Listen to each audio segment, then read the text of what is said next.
एक महत्त्वाची बातमी, ठाकरे गटाचे उमेदवार ओमराजे निंबाळकर आणि अर्चना पाटील यांना निवडणूक आयोगानं नोटीस बजावलेली आहे।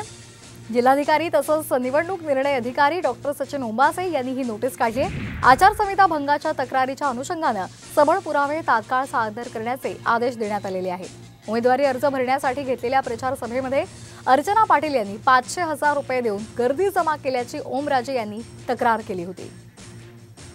या संदर्भात अधिक माहिती घेऊयात आमचे प्रतिनिधी बालाजी सुरोसे यांच्याकडून। बालाजी, काय अधिकचे अपडेट्स आहेत? नक्कीच आपण पाहतोय की शिवसेना ठाकरे गटाचे उमेदवार जे आहेत ते ओमराजे निंबाळकर व महायुतीच्या उमेदवार अर्चना पाटील यांना आता निवडणूक आयोगानं नोटीस पाठवलेली आहे। जर पाहिलं तर जिल्हाधिकारी तथा जिल्हा निवडणूक निर्णय अधिकाऱ्यांनी ही नोटीस पाठवलेली आहे।